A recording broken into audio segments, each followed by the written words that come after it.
wrist, ice in the wrist. I get the money, but I never switch. They saying you switch it, you won't get it. You know they came from the bottom and now we is lit. You was lit, I gotta get it, I gotta get it. You hating cause ice on the wrist. I bet you wanna be famous, They act like they made us, You know I'm icy in Vegas, This for the that hate us, I make a lot of new money, When the not save us, You be liking my flavor, I think it's cause ice on the wrist, on the wrist, on the wrist.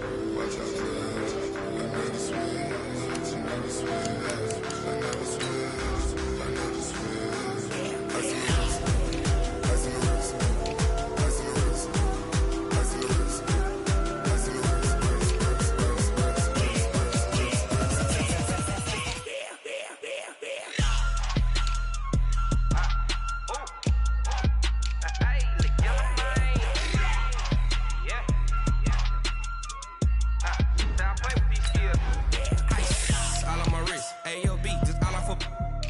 I was legit ever since I blew they all on my hey back then didn't know I had it. Don't touch my cup, you know how I sip. Hey, got your long I made her when I showed out my whip. Hey, spent my 10 on my fit. Ex slick then hit with the back then used to out the zip.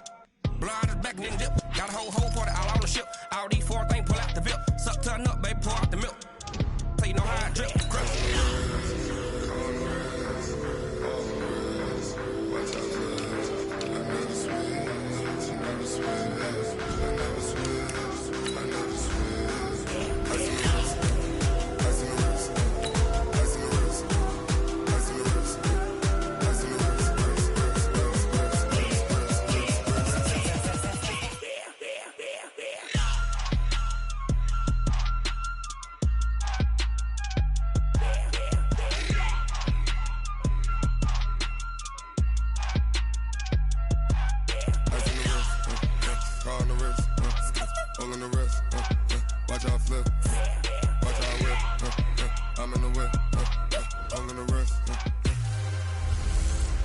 Hey everybody, it's the Coach. This is a special edition of Wild Card Weekend on EA Sports.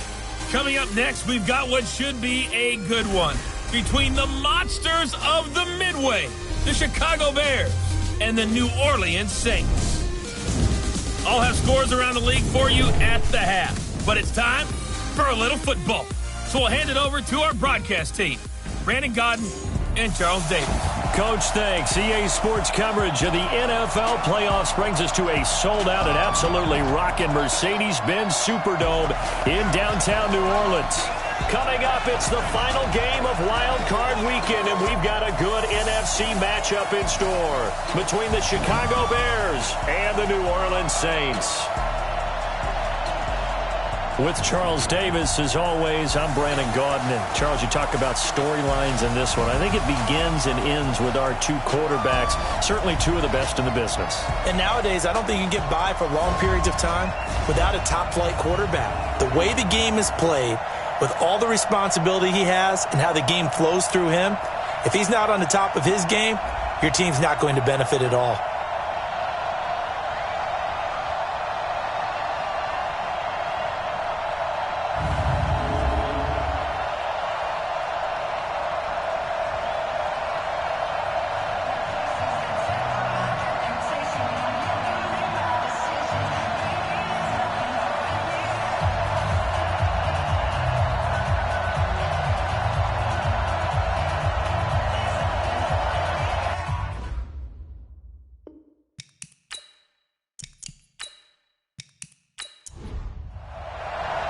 Winner go home is the mantra, and off we go. We're underway in this NFC wildcard game.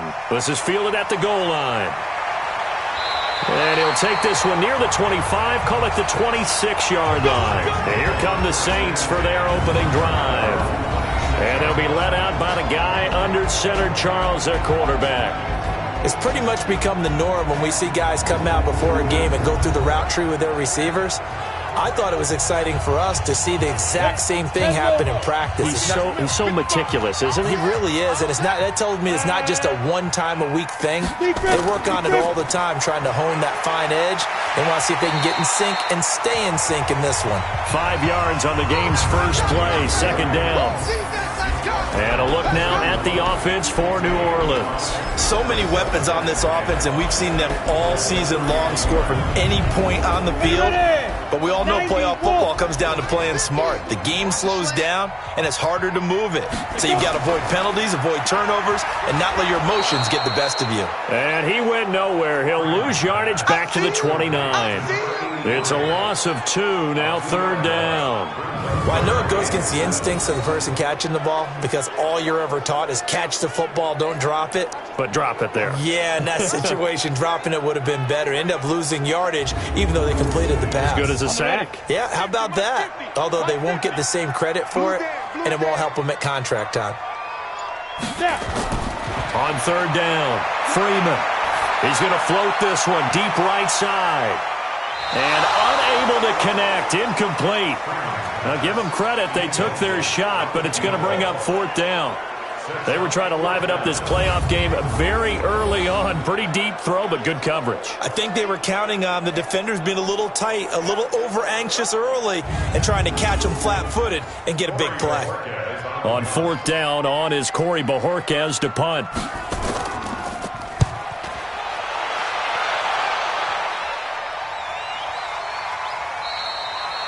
So a change of possession here on the punt. And the Bears take over. So here are the Bears now for their opening drive.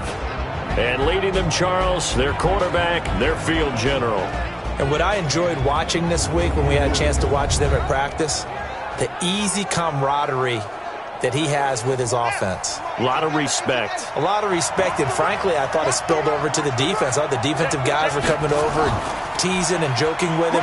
You can tell they respect the heck out of him and really want to play well for him. A gain of 3, 2nd down. And let's take a look at the Bears offense. And what a tough environment to roll into. On the road, playing one of the better teams in the league, obviously, because this is the playoffs. So what do teams talk about? Bringing their own momentum, bringing their own energy on the road, because you know you won't get any from the home crowd. Now a handoff here to his running back. And he'll get about 3 as he takes this up near the 25. A look now at the defensive starters for the Saints. They were excellent in that win over the 49ers last week. And last week in that victory, they were pretty good. Probably a pretty easy film session, I would imagine. And after a performance like that, so many people think you just roll into film, take your popcorn, kick back, and enjoy the show because they played well. I can just tell you from experience, after a win is when coaches come down on you harder because they want to emphasize all the mistakes that happen. Because you won, you're in a good mood. They want to bring you back to earth. Oftentimes you walk out of there and you ask your teammate, did we win last week? So my assumption was wrong. I learned something. I think it all came together there. In-breaking route, drove it with excellent pace. Money throw right there to move the sticks.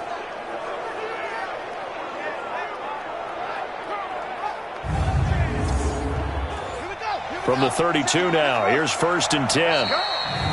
Now some movement before the snap. And we'll hear from our referee for the first time this afternoon. So that'll back him up 5.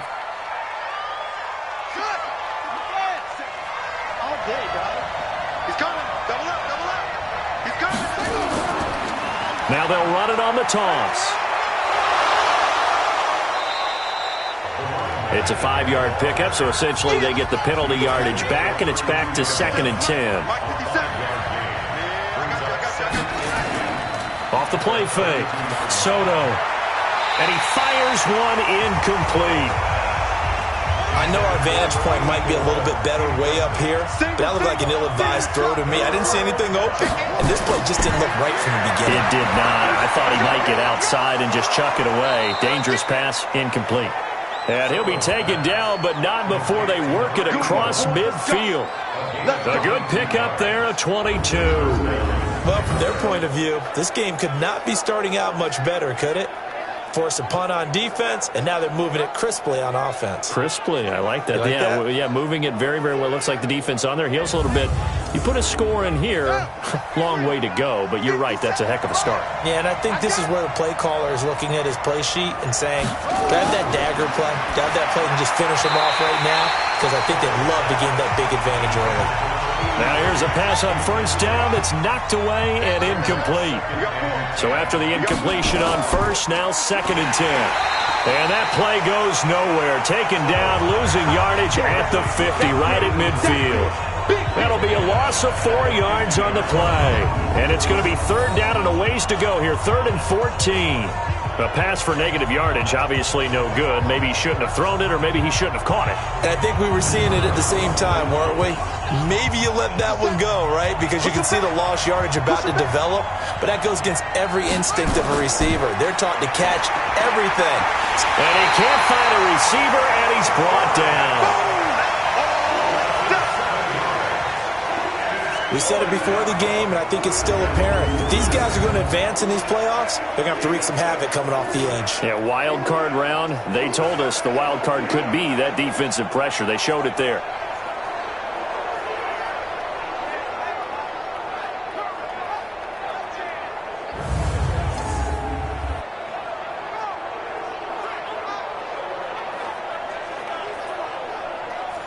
Here comes the Bears punter now, as he's on to punt for the first time this afternoon.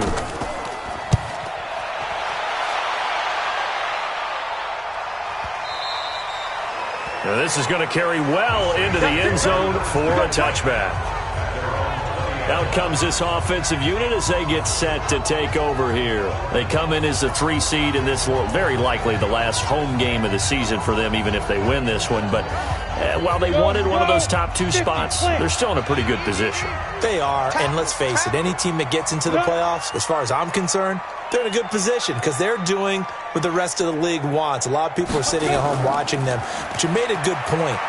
Everyone is vying for one of the top 2 spots. You get an opening, you get a week off, don't have to play that opening week, and then you get a chance to collect yourself and see how everything else falls. But all in all, number 3 spot, they'll take it and run with it. Yeah, maybe they get a win here and get some momentum. Line of scrimmage, the 31 now on 1st and 10. Ready? Come. They'll run it now out of the gun. And that one blown up quickly as he's going to be stopped before he could even get started. Call it a full 3 yards in the wrong direction there. Brings up 2nd down. Anytime you call an inside running play, you just know there should be a lot of congestion there. You're counting on your offensive line to take control of the line of scrimmage. That didn't happen in this case, and that play got bottled up. 8, read. It's our field. It's our field.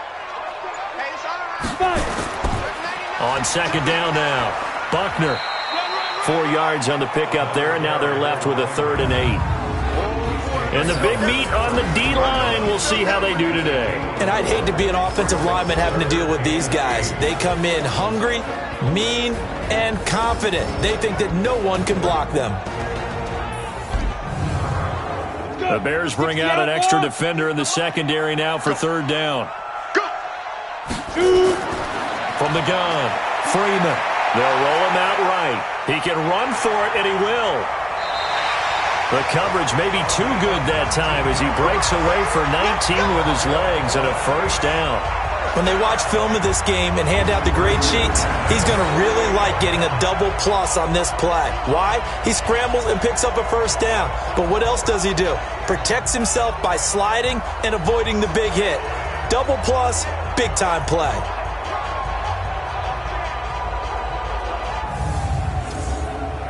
So into Bear territory now. This is 1st and 10 at the 48-yard line.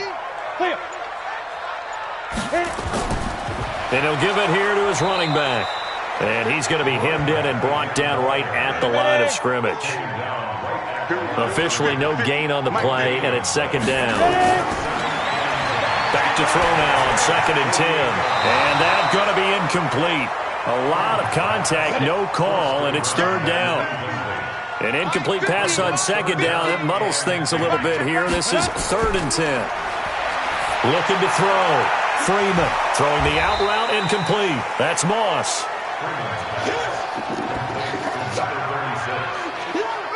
So much about offense is what you call hidden yardage. You throw the ball to someone, they catch it, and then they can make a big play. They create a play, run after catch. They did a really nice job there of limiting that and keeping him from a first down. Yeah, stopped him in his tracks. Here comes the Saints punter now, as he'll kick it away for the second time. And they won't try and pooch it. It's a fake. But he will not make the first down marker. That'll be a turnover on downs.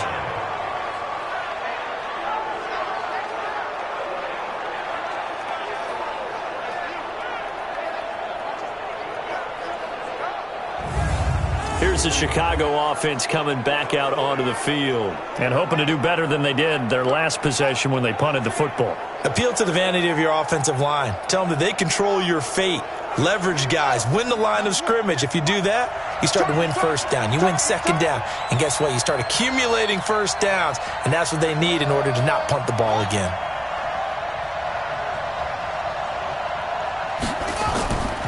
And to give this time to the tailback. And very little daylight there. He'll get a couple up to the 44.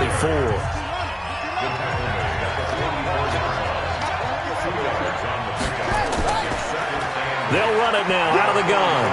And a good pickup there. He gets about 6 up to midfield.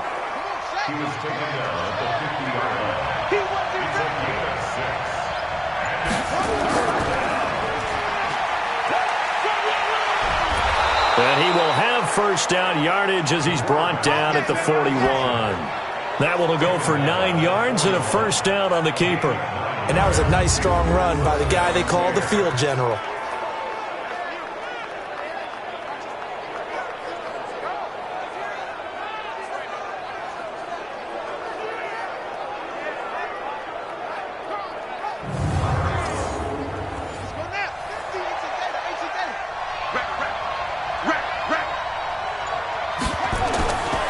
First and 10. Soto firing quickly here, and that's complete. A gain of 6 there on first. 6 yards was the pickup on the last completion, so here's 2nd and 4. 2nd and 4. Dancing to his left. He'll run it. And this is going to be another first down as the tackle's made at the Saints' 23. Partner, he was going through his progressions. Not there, not there. After about the third one, he decided he better pull it down and run for it. And he slides down and avoids the hit for good measure.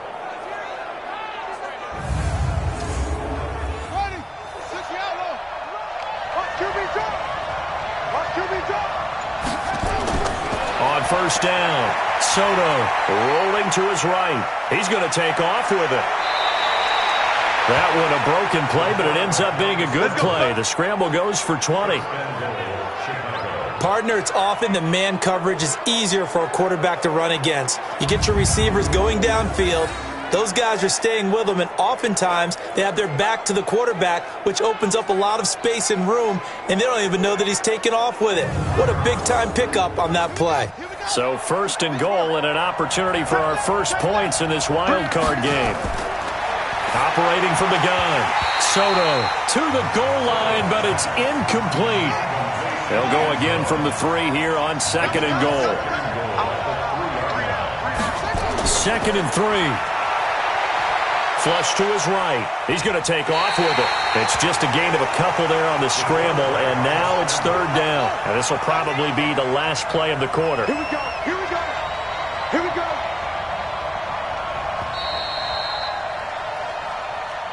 No score after 1 on EA Sports.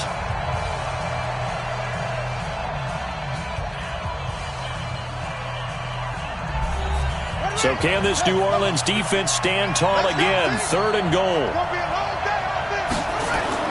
They'll try to run this one in. And he'll go backwards, losing yardage to the 5. He loses 4, and it brings up 4th. That's a really alert defense there because they saw the heavy look come in from the offense, countered it with extra linebackers who brought a little bit of speed and heft, and able to really make a big-time play for their defense. On 4th down, Matt Nagy willing to settle for 3. From the right hash, and this one just a chipping. And his kick is good. And it's 3-0. The Bears hit the scoreboard first. Been a bit of a dogfight thus far into the second quarter now, and we do have our first points, a field goal. Yeah, a lot of people say, wow, first action on the scoreboard, about time. To me, the action's been right there on the field, trying to figure out who could gain an advantage, gain some field position, finally get points on the board. I'm loving this kind of game. And feels like kickers might play a big role in this one. Yes, make sure you give them the respect they deserve. They could cost you a game or win you one. Out onto the field comes New Orleans. This one a little slow to get cooking. Just a 3-0 scoreline as they begin with a 1st and 10.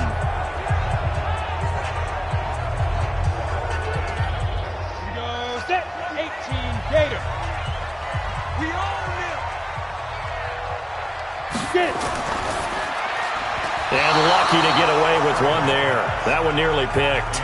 2nd down. Once again, they'll go from the 23-yard line on 2nd and 10. Now a handoff here to his running back. And nowhere for him to go again. He'll get back to the line of scrimmage. That's it. Call it no gain on the run there, and now they'll be looking at a 3rd down. To throw on 3rd down, Freeman. Some of these play calls, I think they're a little conservative, but you know me, because it's easy to sit up in this booth, right, and make all the calls and think I'm going to be correct. But I would like to see them open things up, because otherwise this defense is going to gang up on the run and shut them down. Normally we're talking about a quarterback duel where they're matching each other pass for pass. How about the footwork in this one? Both of these guys running the ball well. Yeah, they've mixed in the run game. You're exactly right. Now, both coaches might not like how much their quarterbacks have taken off, but another example right there of just good mobility. This offense finding its legs now. Here's another 1st and 10. They'll run it now out of the gun. And they'll get him down after a pickup of 8, 2nd and 2.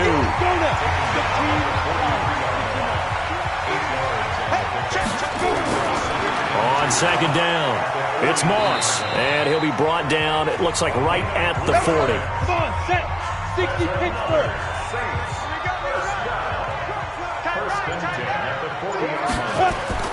Throwing on 1st down, Freeman, and that's incomplete.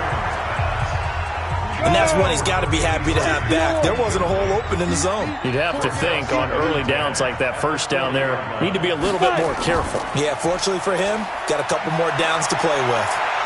He'll buy some time right. He'll try and run it. And he gets this to the 35. Good for a gain of 5. The Saints on 3rd down. They've hit 2 for 4 thus far. This will be 3rd and 5. From the gun, Freeman. And finding Davis here, the tight end. And he's going to have the 1st down yardage as he's down at about the 30-yard line.